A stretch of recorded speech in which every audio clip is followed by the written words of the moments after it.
জেলার ৩টি আসনে বড় ব্যবধানে জয় জামায়াতের, প্রার্থীদের অহংকার ও কোন্দলে চাঁপাইনবাবগঞ্জে বিএনপি ভরাডুবি। জমি বিক্রি করে ভোটের খেলা নিঃস্ব এমপি প্রার্থী নবাব, সংসারের ন্যূনতম প্রয়োজন মেটাতেও খেতে হচ্ছে হিমশিম। ছাত্র রাজনীতি পেরিয়ে লক্ষ্মীপুর ৩ থেকে অবশেষে মন্ত্রিসভায় এনে দায়িত্ব পেলেন পানি সম্পদ মন্ত্রণালয়ের, এলাকায় আনন্দের জোয়ার। ময়মনসিংহে রমজানে সবজি মুরগির দামে নাভিশ্বাস ক্রেতাদের, কিশোরগঞ্জে 10 টাকা লিটারে দুধ বিক্রি করছে জেসি এগ্রো ফার্ম। এবং চাঁপাইনবাবগঞ্জে তেলবাহী ট্রেন লাইনচ্যুত, রাজশাহীর সাথে জেলার নাচল ও গোমস্তাপুর উপজেলা রেল যোগাযোগ বন্ধ।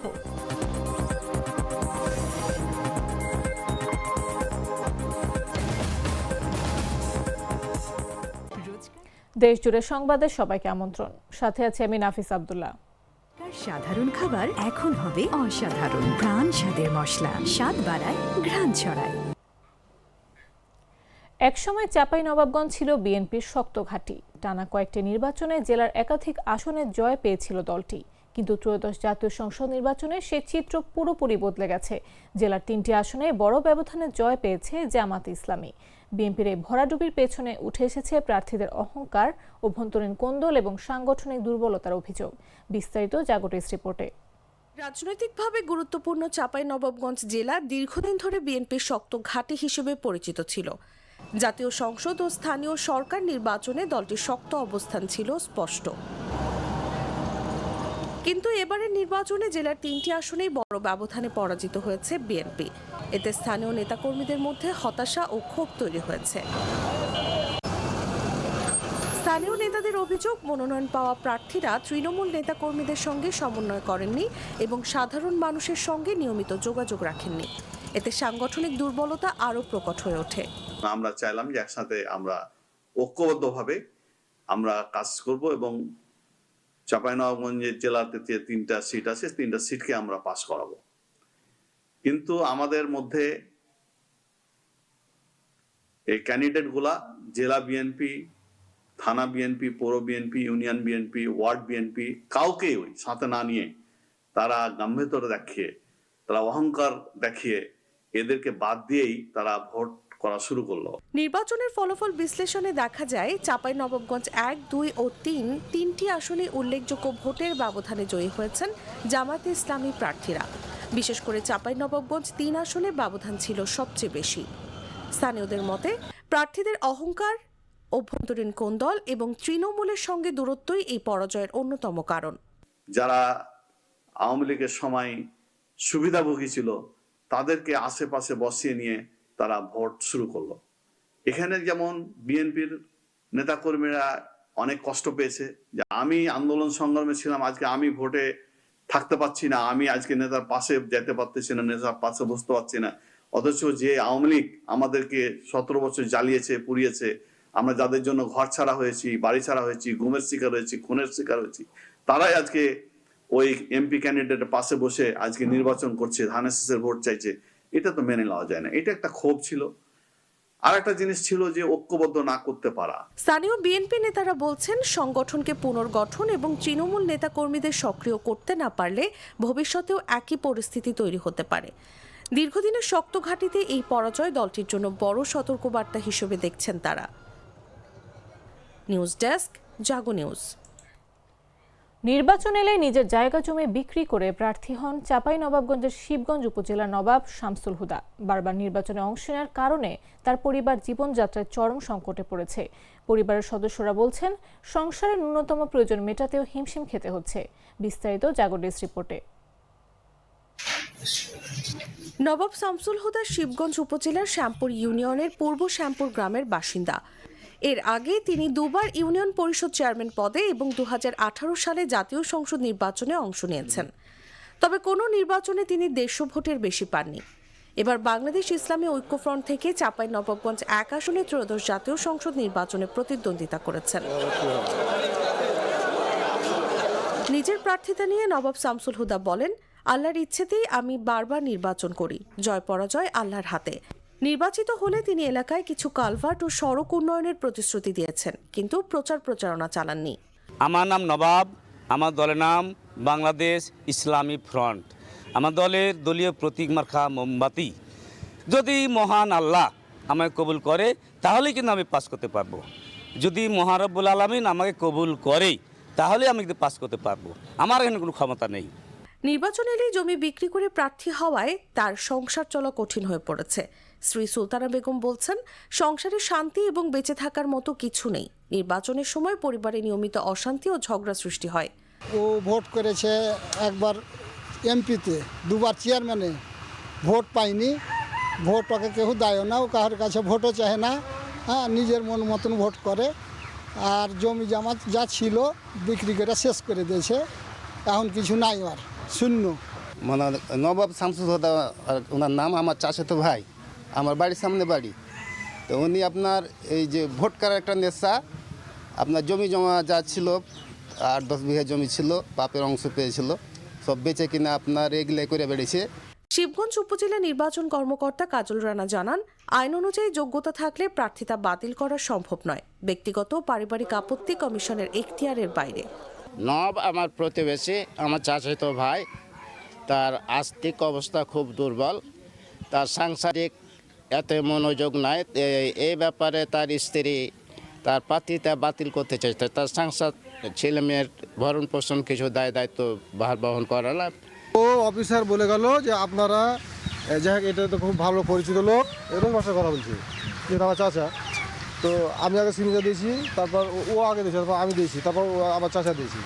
তো যাই হোক বললো যে এই নমিনেশন বাতিল করতে হলে টিওন অফিসে বরাবর একটা লিখিত দরখাস্ত দিতে হবে, আর কিছু কথা থাকলে তোমাকে টিওন অফিসের আগে দিয়ে কিন্তু বলতে হবে, নোট করলি।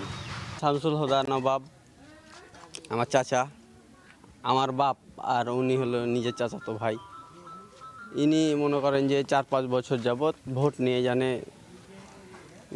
নিয়ে মাতামাতি করে খুব প্রচুর পরিমাণে, কিন্তু এলাকার জনগণ তাকে সমর্থন করে না।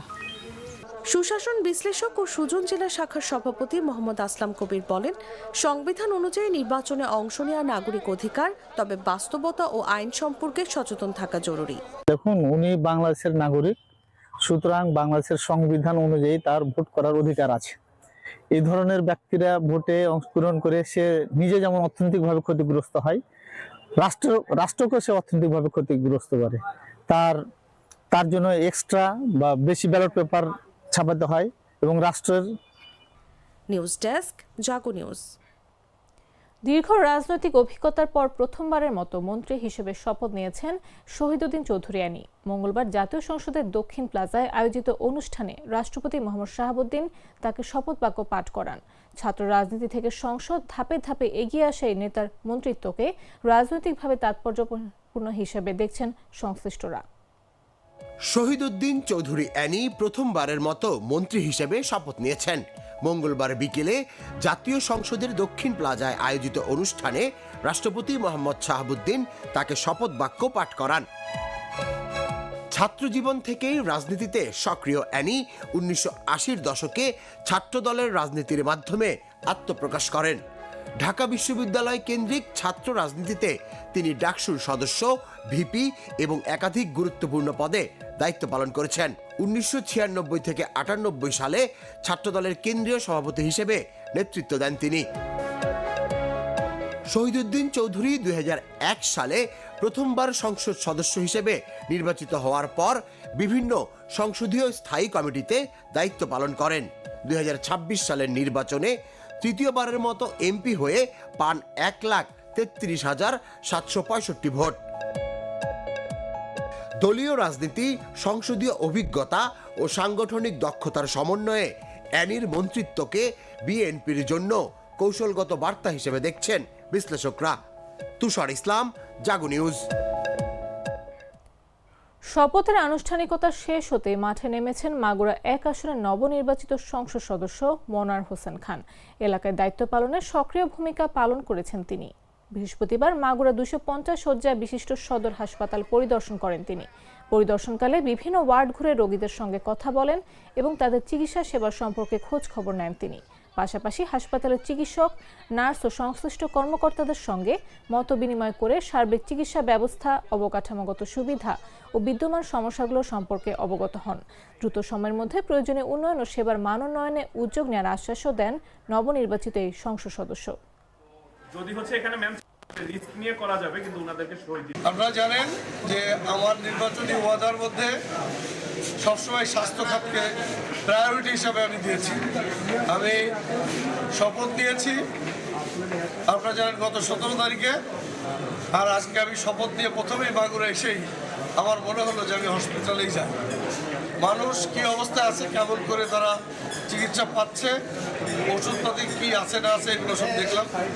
তার মতো হসপিটালে ওষুধ ভালোই সাপ্লাই আছে, কিন্তু আমাদের এখানে অনেক কিছু লোকবল স্বল্পতা আছে এবং কিছু অ্যাকোমোডেশনের অভাব রয়েছে, যে কারণে হসপিটালে যত ভালো থাকার দরকার ছিল সেটা নেই। এমনি অন্য অন্য ইস্যুগুলো আমরা দেখেছি।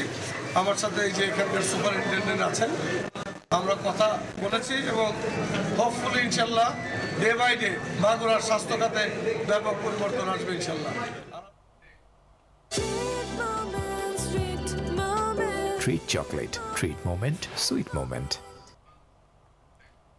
ময়মনসিংহের বাজারে বেশিরভাগ সবজির দাম কেজিতে 10 থেকে 40 টাকা পর্যন্ত বেড়েছে। একই সঙ্গে বেড়েছে মুরগির দাম। এতে সবচেয়ে বিপাকে পড়েছে নিম্ন ও মধ্যম আয়ের ক্রেতারা বলছেন, বাজার মনিটরিং দুর্বল থাকায় অসাধু বিক্রেতারা রমজানকে টার্গেট করে ইচ্ছামতো দামে বিক্রি করে তাদের পকেট ভারী করছেন। বৃহস্পতিবার শহরের ঐতিহ্যবাহী মেসুয়া বাজারে গিয়ে এই চিত্রই দেখা যায়। বিক্রেতারা বলছেন, বাজারের চাহিদার তুলনায় সবজির সরবরাহ কম, এছাড়া দাম বাড়লেও বিক্রি কমেনি। মুরগি বিক্রেতারাও একই কথা বলছেন। তারা বলছেন, পাইকারিভাবে মুরগির দাম কিছুটা বেড়েছে, তাই দাম বাড়িয়ে বিক্রি করতে বাধ্য হচ্ছেন তারা। পাইকারিভাবে দাম কমলে তারা কমিয়ে বিক্রি করবেন। বাজারে সিন্ডিকেট করে মুরগি বিক্রি হচ্ছে না। জেলা প্রশাসনের কার্যালয় থেকে জানা গেছে, বিকেলে মেসুয়া বাজার মনিটরিং করবেন জেলা প্রশাসক মোহাম্মদ সাইফুর রহমান ও পুলিশ সুপার মোহাম্মদ মিজানুর রহমান। এছাড়া জেলার অন্যান্য বাজারগুলো নজরদারিতে রাখবেন উপজেলা নির্বাহী কর্মকর্তারা। তারা যে কোনো সময় ভ্রাম্যমাণ আদালত পরিচালনা করে অসাধু ব্যবসায়ীদের জরিমানার আওতায় আনবেন।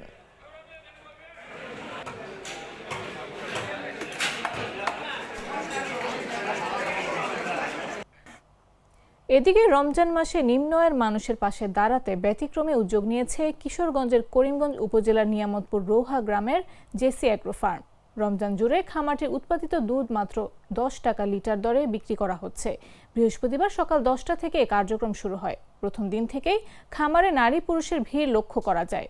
অনেকে 10 টাকায় দুধ নিয়েছেন, আবার কেউ কেউ বিনামূল্যেও পেয়েছেন। প্রতিদিন সর্বোচ্চ 90 জনকে 1 লিটার করে দুধ দেওয়া হবে বলে জানিয়েছে কর্তৃপক্ষ। রমজানের শুরুতেই এমন উদ্যোগ এলাকায় ইতিবাচক সাড়া ফেলেছে। স্থানীয়দের মতে, নিত্য প্রয়োজনীয় পণ্যের মূল্য বৃদ্ধির এই সময় এ ধরনের মানবিক উদ্যোগ অন্যদেরকেও অনুপ্রাণিত করবে।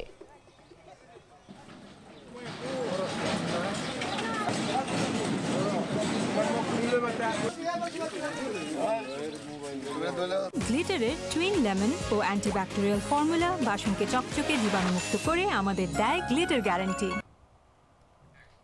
চাঁপাইনবাবগঞ্জের আমনুরা রেলওয়ে স্টেশন এলাকায় তেলবাহী একটি ট্রেন লাইনচ্যুত হওয়ায় রাজশাহীর সঙ্গে জেলার নাচল ও গোমস্তাপুর উপজেলার রেল যোগাযোগ বন্ধ রয়েছে। বৃহস্পতিবার ভোরে এই দুর্ঘটনা ঘটে। Amnura railway station master Hasibul Islam জানান, আমনুরা বিদ্যুৎ কেন্দ্রের উদ্দেশ্যে ছেড়ে আসা ট্রেনটির মোট 30টি তেলবাহী ওয়াগনের মধ্যে 4টি লাইনচ্যুত হয়। তবে প্রাথমিকভাবে লাইনচ্যুত হওয়ার সুনির্দিষ্ট কারণ জানা যায়নি। দুর্ঘটনার ফলে রাজশাহীর সঙ্গে চাঁপাইনবাবগঞ্জের নাচল ও গোমস্তাপুর উপজেলার ট্রেন চলাচল বন্ধ রয়েছে। তিনি আরও জানান, ভোর 5টার দিকে ট্রেনটি লাইনচ্যুত হয়। বিষয়টি তাৎক্ষণিকভাবে ঊর্ধ্বতন কর্তৃপক্ষকে জানানো হয়েছে। লাইনচ্যুত বগি উদ্ধারে কাজ চলছে এবং পরিস্থিতি স্বাভাবিক করতে সংশ্লিষ্টরা কাজ করছে।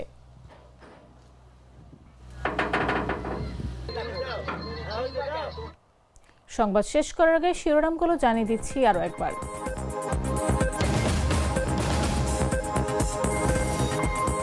জেলার 3টি আসনেই বড় ব্যবধানে জয় জামায়াতের। প্রার্থীদের অহংকার ও কোন্দলে চাঁপাইনবাবগঞ্জে বিএনপির ভরাডুবি। জমি বিক্রি করে ভোটের খেলা নিঃস্ব এমপি প্রার্থী নবাব। সংসারের ন্যূনতম প্রয়োজন মেটাতেও খেতে হচ্ছে হিমশিম। ছাত্র রাজনীতি পেরিয়ে লক্ষ্মীপুর ৩ থেকে অবশেষে মন্ত্রিসভায় অ্যানি দায়িত্ব পেলেন পানি সম্পদ মন্ত্রণালয়ের। এলাকায় আনন্দের জোয়ার।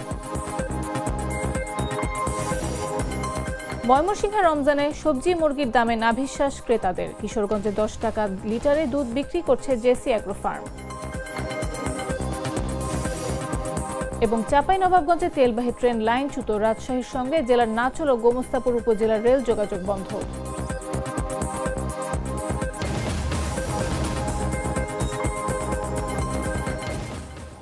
দর্শক, এই ছিল এখনকার মতো। এরপর দেখবেন সন্ধ্যা 7টা নিউজ। প্রতি মুহূর্তের সর্বশেষ খবর পেতে ভিজিট করুন jagonews24.com, ফলো করুন আমাদের ভেরিফাইড ফেসবুক পেজ এবং সাবস্ক্রাইব করুন জাগো নিউজের ইউটিউব চ্যানেল। এতক্ষণ সাথে থাকার জন্য ধন্যবাদ সবাইকে।